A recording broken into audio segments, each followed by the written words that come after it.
All right, you are now tuned in to the Rotated Views podcast. I am your host, Jimmylee Velez. I'm here with Goose, Gabe, and Adi, the Yoga Gnome. In this episode, we have special guest Adi Strigl. The crew covers topics that range from the benefits of yoga, discipline, healthy habits, effects of COVID-19, and much more. We wrap the episode up with quotes from B.K.S Iyengar and Buddha. Guys, if you're new, thank you for joining us. Don't forget to download and subscribe. We drop a new episode every Tuesday morning for your listening pleasure. Kicking things off, Adi, thank you for joining us. Oh my gosh, what an intro. Thank you for having me, guys. For sure. We appreciate it. So, for those of us who do not know who you are and what you do, let us know. All right. Well, I'm Adi Strigl. I live in Doylestown, Pennsylvania. I'm actually originally I'm from Israel. I live here for about 16 years with my family. I got my husband here with 3 kids, a dog and a cat. So in addition to being a mom, I'm also now a business owner, small business owner. I opened my kids yoga studio, the first one in Bucks County. Wow. The past, it's actually, I'm celebrating a year in October. So Wow. It's been Nice. flying by. And what else? I also like to sing. I write my own music. I love to just have fun, connect with nature, and with all things happy. I love it. So yeah, I'm so happy that we are we connected through Instagram and able to get to know you and tell a little bit about myself. Hopefully, we can make a difference. I love it. All right, so let's rewind back a little bit. Have you always been have you always practiced yoga, or I know you said you came here about 15, 16 years. Was it something that you always were doing and then you decided to start a business? Like, how did that all start? And then what made you want to start your own business? Yeah, good question. Well, my first introduction to yoga was when I was 16. Oh, wow. So, and it was in Israel. It was awesome. It was when my really good friend left me mesmerized and captivated. It was really foreign and felt really sacred. We were practicing out in a yard somewhere in a small town nearby. And I remember just getting into this place and not knowing really what I'm stepping into. And there was this smell in the air, like lemony smell, and music was playing, and the lights was just like dimmed, and you just kind of felt like you're getting into this new dimension. Wow. And it was really wow. And we did all those poses, and I'm like, what is going on? It generated a lot of laughs, and especially when we did this lion pose. And I'm like, okay, lion pose. We were like basically roaring while we were like all on all fours, and it just felt like something like I never experienced in my life. And and then that I was hooked. But you know what? It was funny because I was hooked, but not instantly. Yeah. Because I was doing other things back then. Music was a big part of my life, and then I joined the army. After high school, I joined the army.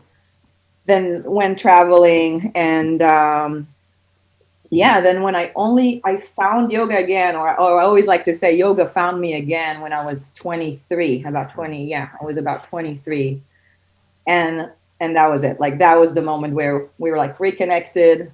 That lion's breath roared at me, the lion roared at me again, and I was just practicing ever since, which is it accompanied me through life's adventures, ups and downs, marriage, pregnancy. I actually had I went to a yoga class the day I gave birth to my daughter.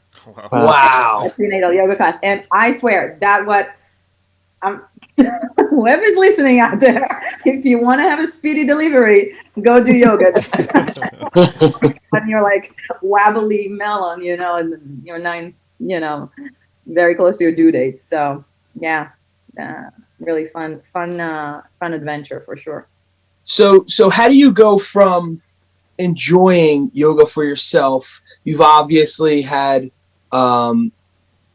understood the benefits and the value that yoga has given you, to then transition to wanting to teach others. Were you already a teacher prior to opening up your yoga Gnome, or was this something you're kind of doing privately with private clients? Explain that process. Yeah. So the first thing that I've done was being a student, and I think that is the process that is never ending. I always say, like, I'm a student first and foremost. Absolutely. Really, I am a forever student. I love learning. I love getting to getting to know the deeper layers of the practice, and then a lot around it. But and so when I first took the training, let's see, when was that? That was 2011, I want to say. Oh my gosh, is that long ago? Yeah, I think so. And when I took it, I told myself, I'm just doing it to myself. I'm doing it for myself. I didn't even plan on teaching, but you know how it is. You know how it is, just opening up the road, like just revealing the path. And soon after I finished my training, there was an opportunity that was presented to me, and I was like, oh, okay. I guess I'm doing it. And yeah, it is, like, it sounds like a cliche, but I think, like, once you're like opening up, there is this feedback that you're getting from the universe, And I'm a girl that likes to say yes to things. It takes me on a interesting ride, within logic, right? Of course. Of course. Yeah, so I said yes, and it never stopped. The ball kept on rolling, and that's amazing. So you saw the benefits yourself, and sometimes this happens a lot. It happened to me when I was introduced to the personal development, self-help industry years ago. I was so excited about it because I knew the benefits that I gained and the growth that happened to me that I just wanted to share it. Now, did I execute my sharing very well? Probably not in the beginning. But later on down the road, that's how we ended up developing the podcast and sharing our story. But you get excited about sharing because you know it's beneficial, right? And you know how well it has served you. And I love the humility that you have with the whole practice, saying you're always going to be a student, because that's something we always talk about. Being a lifelong learner, it's super important. So the student in me, recognize the student in you. Yes, exactly. So the world was somewhat flipped upside down last year, and we're still having the remnants of the pandemic. What made you want to start the business in the middle of a pandemic? Yeah, what got into you, Adi? What were you thinking? Businesses are closing, like, people are like, just have no idea what to do with themselves, and you're opening a business. Yeah, I mean, it was, yeah, it was probably the bravest thing I've ever done. And I mentioned delivery before, like, giving birth, and I felt like that was along the same lines of giving birth. I really feel like I recognized this need in my own kids, and they struggled. It was a big life shifting experience, to say the least, right? I mean, and I could tell, like, they're needing that connection. They're needing to just return to some sort of normalcy, to be outside, to see their friends, and I think just to breathe, right? I think Yeah. the breathing, I think this year, like in the past 18 months, it's such a hot topic. I mean, we literally lost, like Wow. Yeah. it was yeah, it made it really difficult to breathe, like literally and figuratively. Oh, Yeah. that's but yeah, so I just kind of shouted it out on social media, and I said, guys, anybody want to do, if anybody want to send their kids to yoga, I'm happy to do it, Yeah. and I really got this overwhelming response from the community, and people are just, yeah, like people I don't even know contacted me. A lot of people that I didn't know wanted to do it, but then other people that I really have no idea where they came from. The power of social media, right? I mean, Mhm. really, Yeah. that's a huge, yeah, a huge marketing tool, and yeah, and that's how it started, just by a post, and then we met, actually, and remember how I said to you, like, when you share something, like when you open up and the universe just like give Yeah. you a high five, right? It Absolutely. was like, yeah, it was just like that. Like, and then a friend of mine said, I have a great space for you. It's an outdoor space. And I thought, well, that's perfect. An outdoor space. It's exactly what I need. I mean, Yeah. keep everything safe, distance, we kind of followed the guidelines from day one.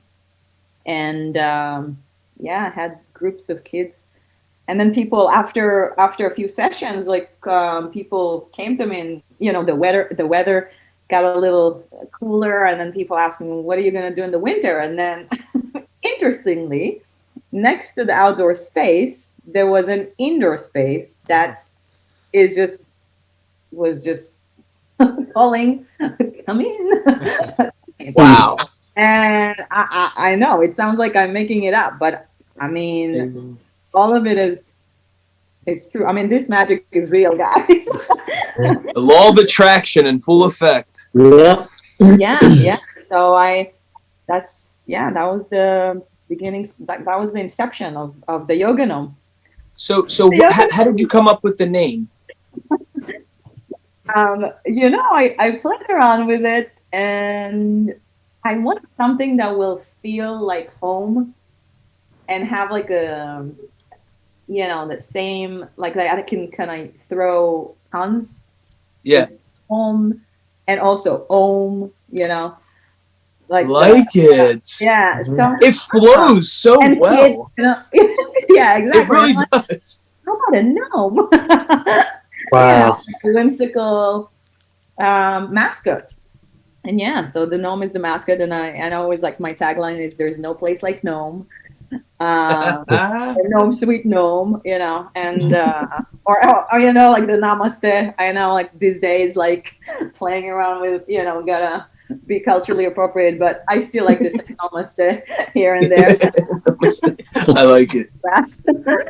So yeah. So to switch gears a little bit, let's talk about the benefits of one practicing yoga.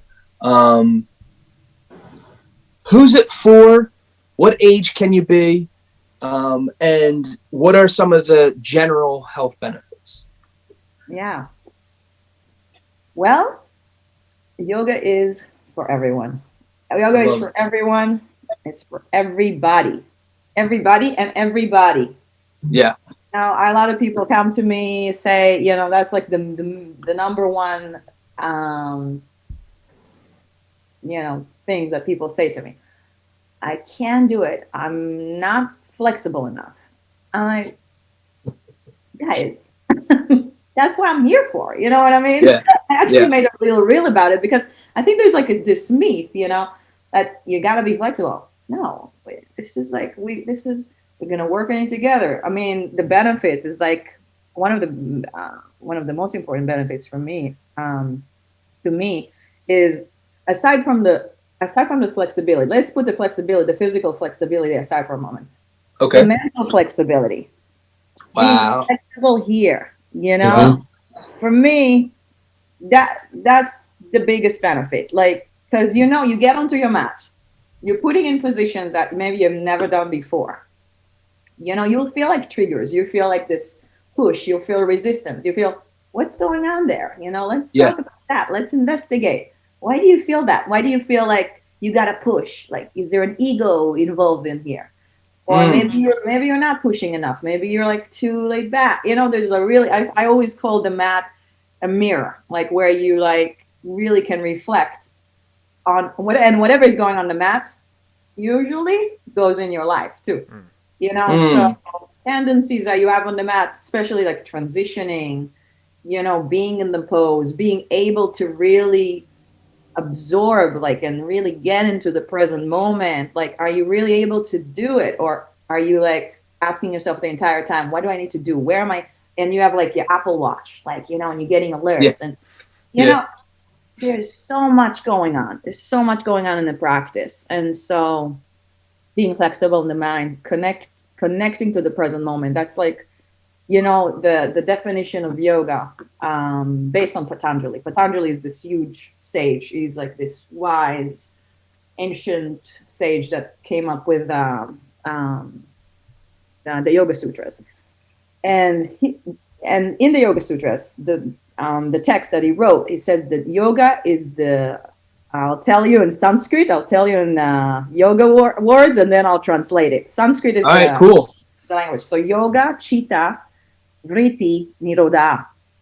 And it means yoga is the stop of the turning of the mind. Or yoga is the stop of the cessation of the fluctuation in the mind. Right? So, and people are like, what do you mean? Like, I can't, like, how do you even get to a point where like, what do you mean? Does that mean like not thinking?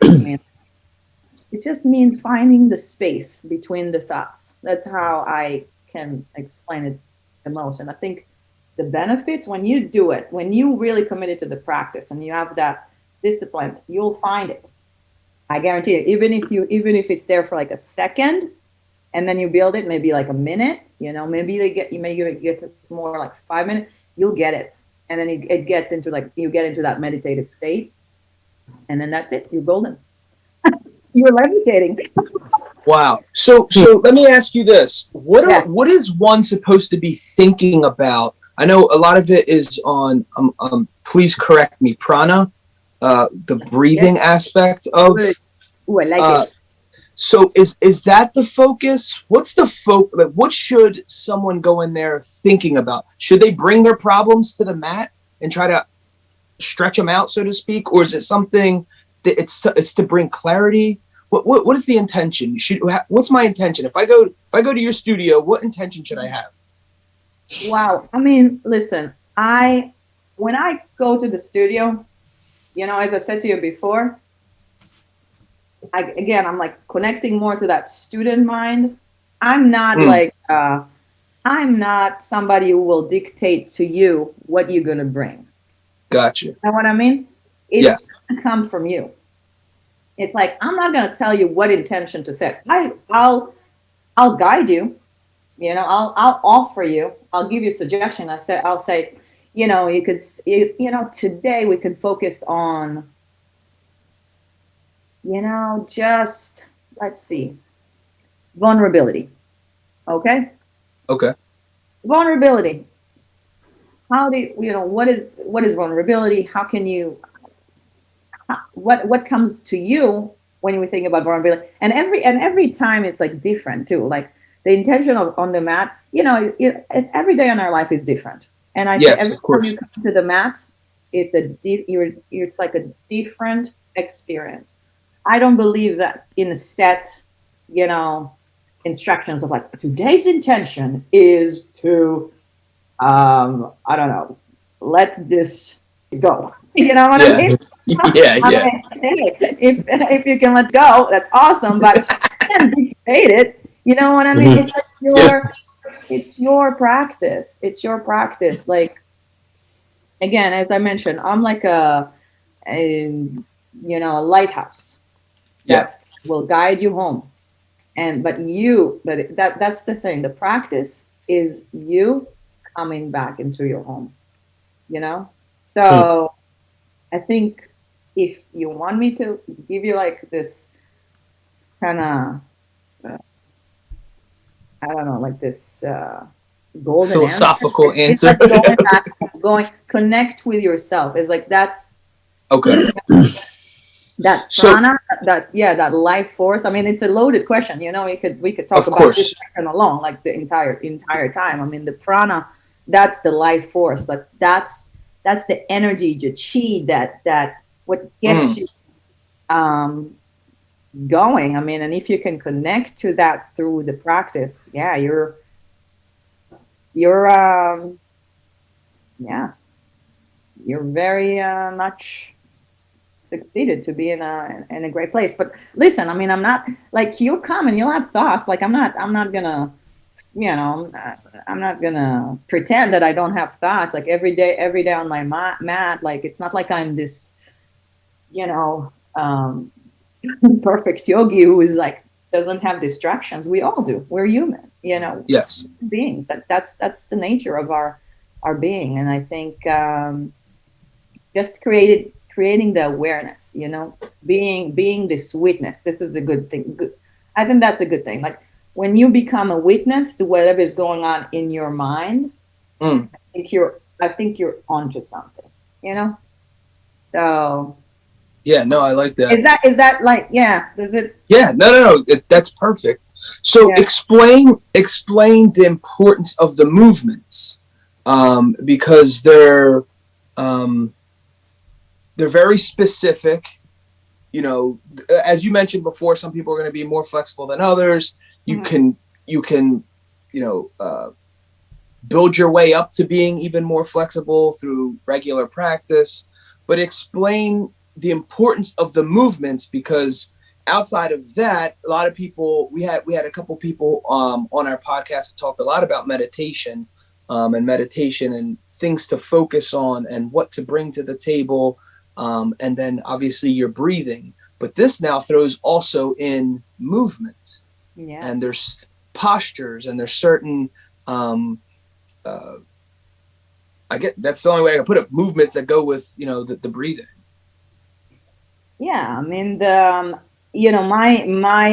in my practice, I usually teach a vinyasa type class where it's a flow class, and I follow. I don't know if to call it a structure, but I really like to look at the practice as a whole.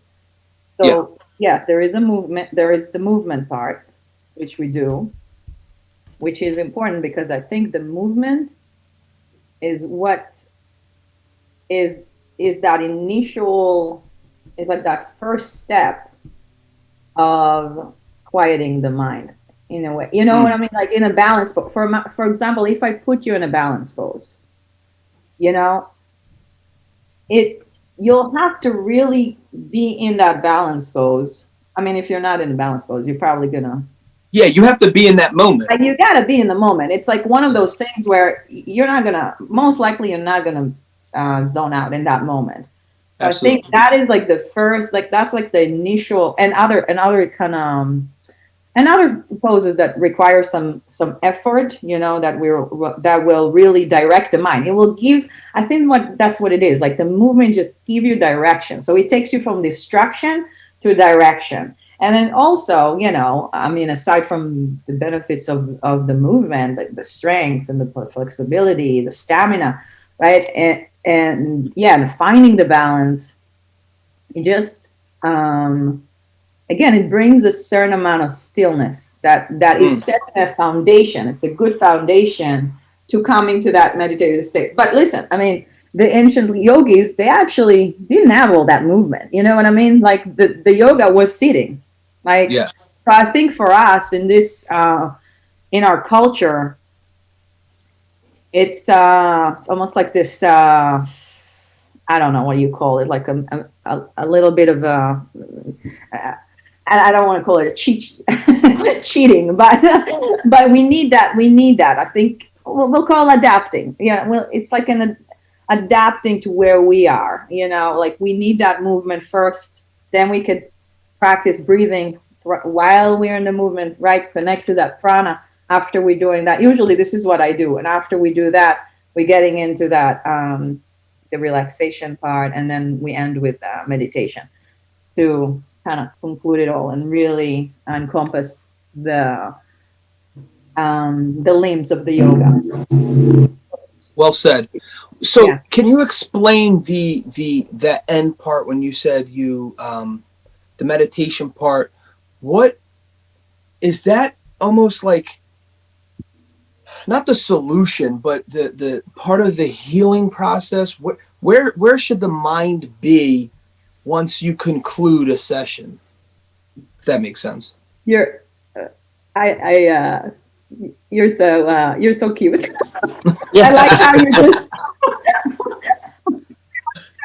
you just want to know, like, tell me what, where do I need to be? Well, so I guess in that answer, that's funny because in that answer, you're basically saying, I'm probably overthinking this more than what, but Yeah, no, I like it. I like it. It's like, I think it's the $1 million question. Yeah.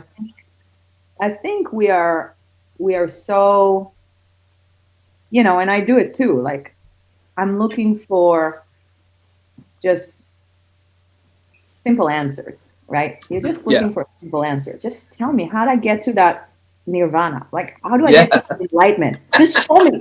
Like, like, what the heck? Why don't you do, what is moment? I mean, if your life goal isn't to be enlightened, I don't know what you're doing here, I mean, right? I mean, that's the thing. Like there is no magic, pill to take that you're like, absolutely. you're right. You know what I mean? It's but listen, on the other hand, I mean, you can experience it not even in a yoga class. You know what I mean? You could like be in nature, be in nature. Like there is this, really beautiful segment that I like to read from The Power of Now, and it says, I don't remember the whole quote, but it says something like, "Have you ever been in nature? Have you ever been awestruck by the vastness of sky? Have you ever truly listened to a water running?" You know what I mean? It's like those, we can find enlightenment in those ordinary moments. Yeah. So I think it just, yeah, again, about the state of our mind. Are we like, we are so consumed with so many things throughout our day, and like so many distractions and so much like that instant culture is there is a toll, like, and I think, are we remembering the basic things? Yeah, there was I read something, I don't know what we do. I say it all the time on our podcast. Like we overcomplicate things, and even the simple things, as you're trying to explain yoga, and I'm complicating it by, well, where should my mind be? Which is totally defeating the purpose. Which clearly I got a lot of work to do. It's funny because they always say, go outside and look at a tree. It's not straining itself to grow, and us as humans, we're constantly struggling in through our processes. So it's a very interesting thing to tie ourselves back into nature and become that one. It's just so amazing, and what I think is, when you open up, when you say you practice your lifelong, you'll be a lifelong practitioner of yoga, it's like, what's the next level? And prior to whether that's enlightenment or just the next chamber, and just going through the process alone is it, right? Just going to the studio, that's part of it, right? The journey is the destination. Yes, exactly. The journey is the destination. I couldn't have said it better. I mean, and based upon your talk there, and it's true. And I try to. That's actually something that I I try daily to, and I know as a business owner, it may sound a little, what are you talking about? But like basically not being attached to the outcome. Mm, I I know, love it. yeah, and I know that again, that may be a little like, Adi, what, how can you do that? But I think it's possible. I think it is. Like, I don't want to be like, especially in the yoga business. I don't know. Like, I want to be like derived by. Well, I mean, let's be honest. I'm not going to be a millionaire doing yoga. You know Sure. what I mean? Sure. It's not the Sure. goal. Right. Yeah, I mean, for me, and being a millionaire will be like to have like kids that are just doing it and practicing it with their friends at school. I mean, Wow. for me, that's like I guess the biggest gift. Yeah. Um, and yeah, so I think just taking it day by day and bringing yourself, talking about that awareness, really, really walking the talking. Mm. Yeah. So So explain a little bit about the importance of discipline and practicing yoga on a regular basis, and what you consider a regular basis. Is it daily? Is it multiple times a day? Is it multiple times a week? What or where should someone start? Like if you had a new client and you're talking to them about discipline, it's like, to create a new habit, you got to kind of do this several times a day, several times a week, a month. What's your recommendation? I'll say that again, it's very personal, and I go back to me not. I know that people's lives is busy, and if you ask me, I'll say as many times as you can. Yeah. To reap the benefit, right? To reap the fruit. Of course. And there is something really powerful about doing it consistently. I mean, I think for a beginner, I'll say at least twice a week, at least. Yeah. If not 3 times a week. Yeah. And then gradually practicing, if they can do it daily, that's amazing. Like, but the thing is, like, to remember is that the yoga practice doesn't have to be an hour and a half, sweaty vinyasa or flow or what. It doesn't have to be it. It could be, it could be 8 minutes a day where you just wake up, you stretch, you could do sun salutation, you could do a few breathing exercises and end with a few minutes of meditation. That's it. You find time to go on the phone, spending more time on the phone. You could do 100%. it. Like, I think it's so doable. And especially now, like with you can set an alarm on the phone. Just alarm. It's so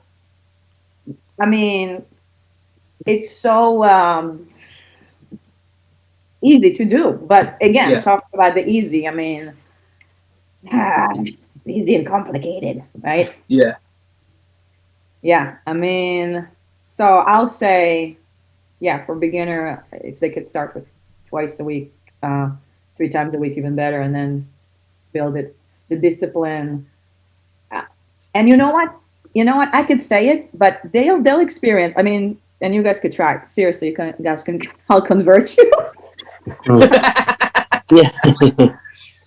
But your body will ask for more. It's one of those things. Like, you'll see. Like, I had so many people starting with me, and then they'll come again. They say, "I just felt like I needed it." Like it's like this. You feel the drawn to it. Like you're drawn to it. It's well, I mean, at least that's what's happening. I mean, it's not just with me. I've seen so many people. I've been teaching for years now, and so many people that are sharing that and you know what? Like, they come back for it, and then when they don't, they feel like the body is just Yeah. There is Rusty. that guilt, So I was just reading another interesting part.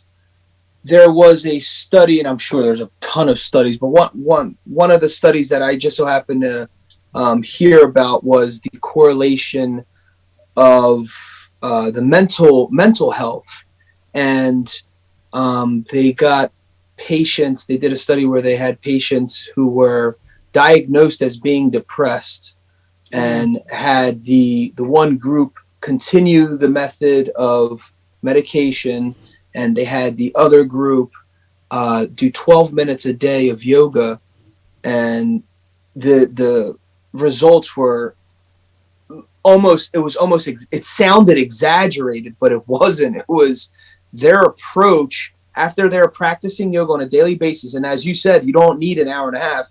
It's nice to, I'm sure, incorporate that somewhere, but all they did was 12 minutes a day. I shouldn't say all they did, because that's a very disciplined practice. 12 minutes a day, and some of these people came off of their medication. Some of these people totally released anxiety. They just had social anxiety, being around too many people. Their thoughts will get caught up in their head. And they're just saying all the benefits. I'm not a doctor, but they were saying all the benefits that yoga did because of the calming of the mind that it provided. Yeah. Can you talk a little about that? Yeah, absolutely. And I mean, this is not, I'm sure, this is one of many research. Exactly. The benefits are just undeniable. Like there is science to it. It's not just a hocus pocus, you know? Yes. Tap into, you tap into yoga, you tap into the breathing, you tap into like reducing the stress levels, you're reducing cortisol, you're getting into quieting the nervous system. I mean, that alone, you start with that and you get a happier person.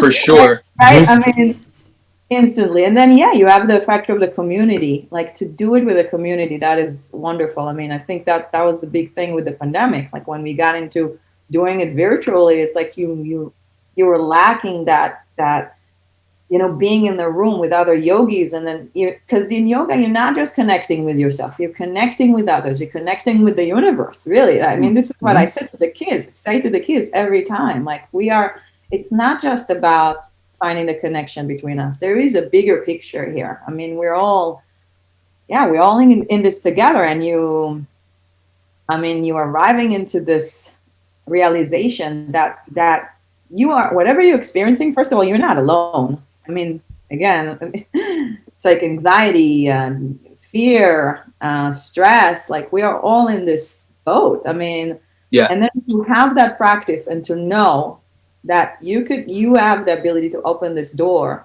and be on the other side. And those studies are showing it. And there's a mindfulness-based stress reduction study that is showing the same thing. I think they did something with 7 minutes. I believe it was 7 minutes of mindfulness practice. And actually I was involved in a course like that too. And to hear people's testimonials is just I get goosebumps talking about it, because some people that are going through loss, and some people that PTSD, and some and all sorts of traumas that the practice and that awareness, just the awareness to look at yourself in to look at yourself in the eye, like to say I'm in pain. Yeah. I'm having a really hard time. This practice helps you to be honest, to find compassion,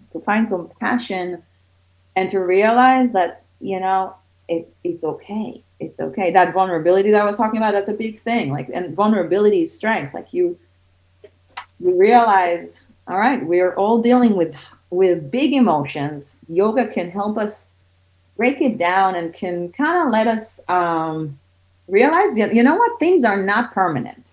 They're not permanent. We're not permanent. Everything is temporary. So that emotion, whatever I'm experiencing, this angst, this deep anxiety, it will pass eventually. It will. And the yoga practice will help it. And those studies show, I mean, they prove it. I mean, so. I love it. So what's, is there a particular time of day that's best?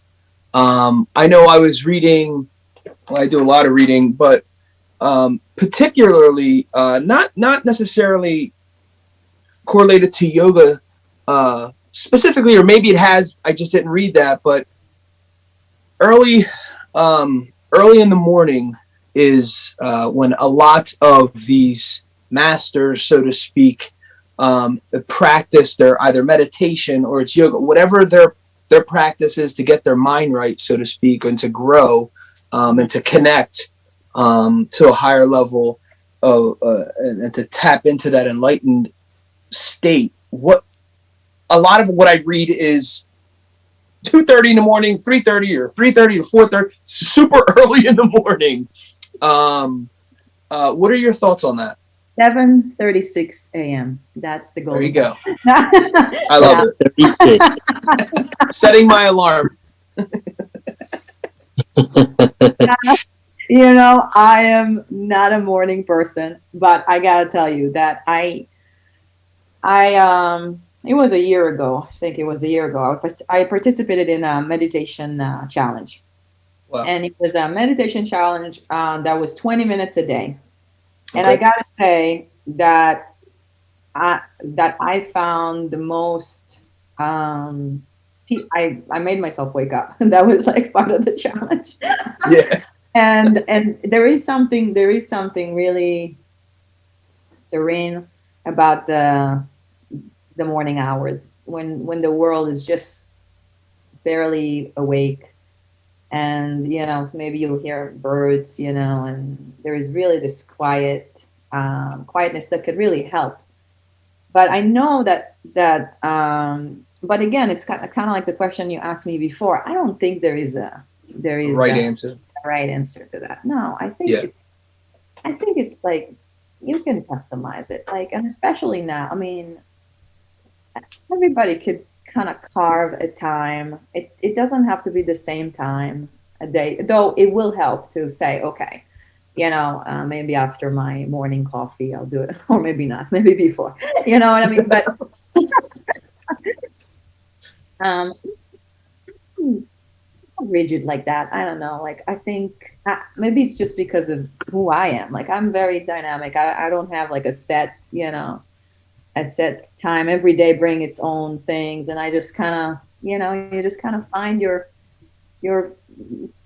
groove in those Yeah. grooves, Mhm. you know. So, but I know for some people need that schedule, that you know, being that structure. So, Yeah. I mean, for them, I think it would be good to maybe set a certain time that they know. Okay, I wake up, I do that, and then it's kind of like the dessert. You know, you have the dessert, you have the whole day to, you know, to go. You don't worry about it. So there is. I could see how the morning time is a good time.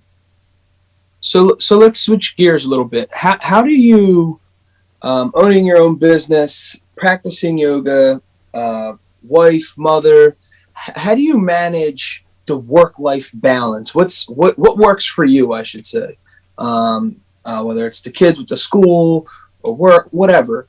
How do you manage it all? I go like this.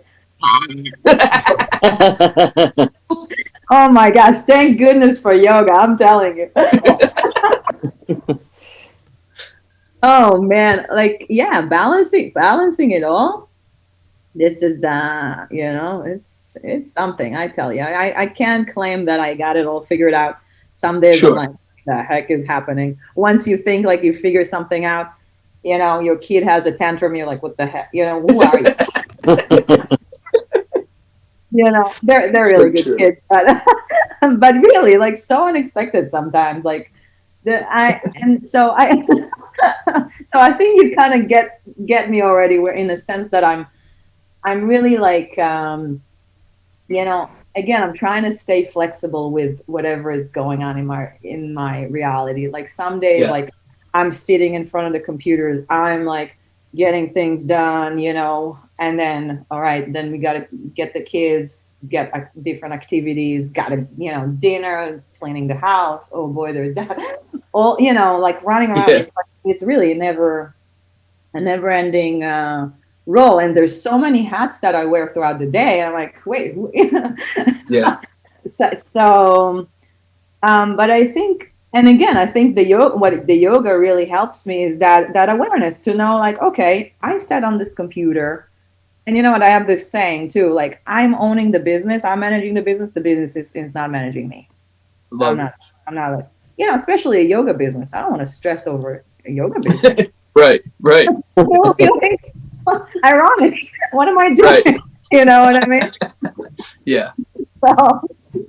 So, yeah, so but listen, like I never owned a business in my life, so that was a big learning curve that I had to go through. And I told my husband at the beginning, like, I was investing a lot of time, like more time than ever, in front of the screen, trying to get my website, trying to market, marketing, trying to get people. We reach out on Facebook, on Instagram, on Messenger, on WhatsApp. I'm like, what's Yeah. going on? You know? Yeah.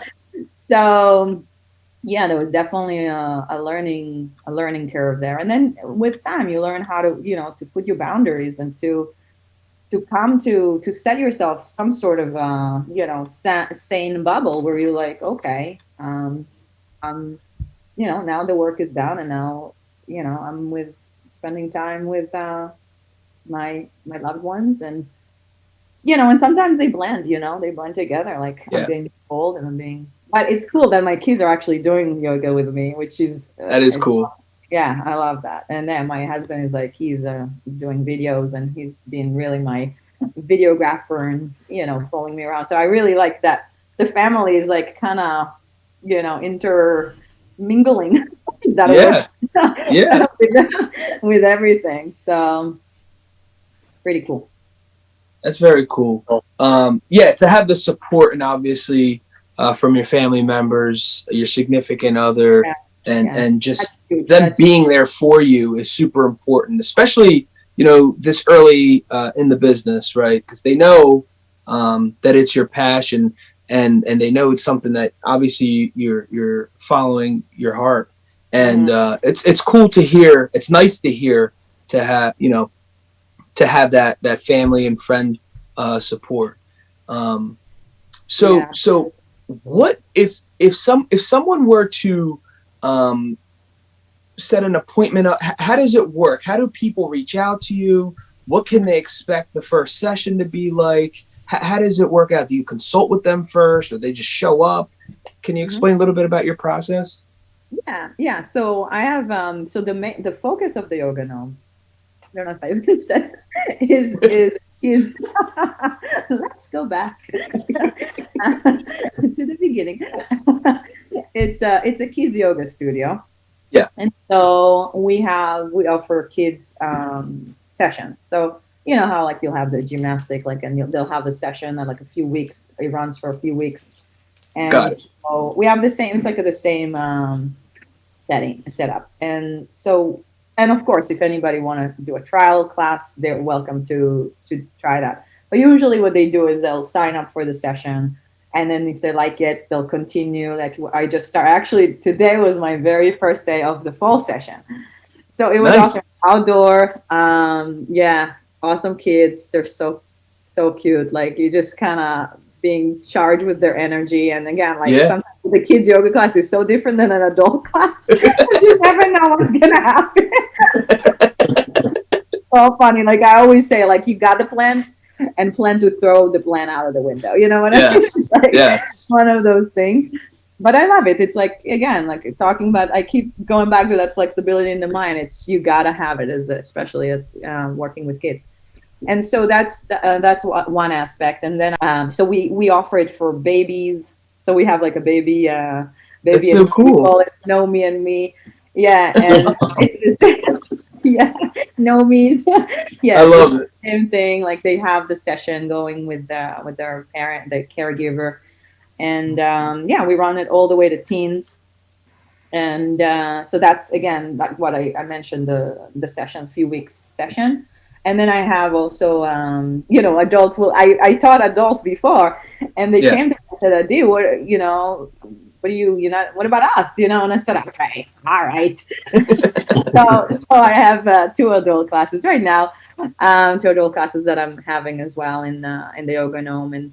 And with that, it's like drop-in. People can come and try it. And if they like it, they can buy a package and or just continue to drop in, based on their availability. And I also have privates as well. So if you want to work one-on-one with me, yeah.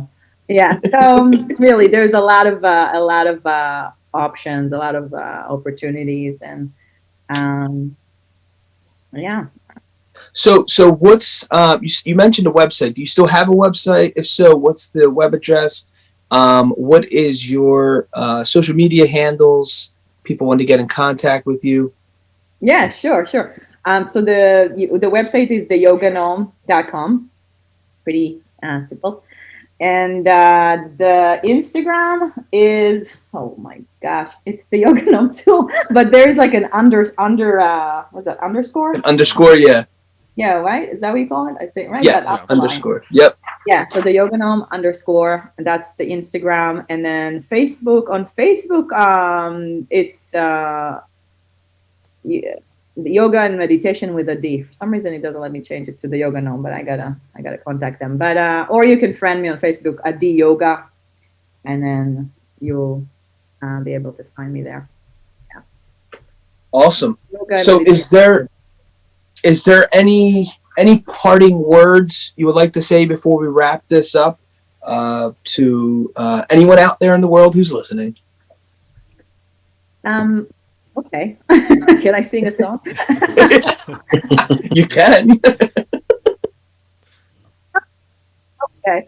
Well, I mean, I think ultimately people out there, whoever's listening, just stay true to yourself. I think that's probably the most important thing. Try to not sweat the small stuff and try to, tying it back to our conversation. Remember the simple things in life. I think that's probably one of the most important things. And love, spread love, and yoga. I love it. Laugh it out. Don't take things too seriously, people. Yeah. Right? Very true. There's so much I could say, but let's just end it like that. Perfect. That's good. I love it. All right. Well, we like to wrap things up with quotes, and the first one is by B.K.S Iyengar. Yoga is a light, which once lit will never dim. The better your practice, the brighter your flame. The second one is by Buddha. Meditation brings wisdom. A lack of meditation leaves ignorance. Know well what leads you forward and what holds you back, and choose the path that leads to wisdom. The Yoga Gnome. In this episode, we have special guest Adi Strigl.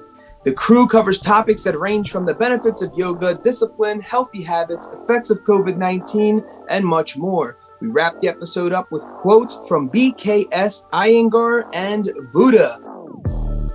Awesome.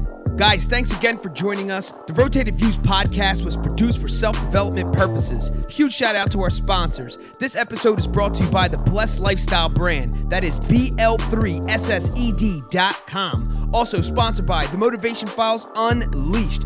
This motivational mixtape will be your fuel for success. Available on all platforms. Guys, don't forget to visit the website, JimmyleeVelez.com. Follow us on Facebook and Instagram at Rotated Views. If you have any inquiries or questions, email us at info@JimmyleeVelez.com. On behalf of myself and the rest of the crew, we wish you massive success. Stay blessed.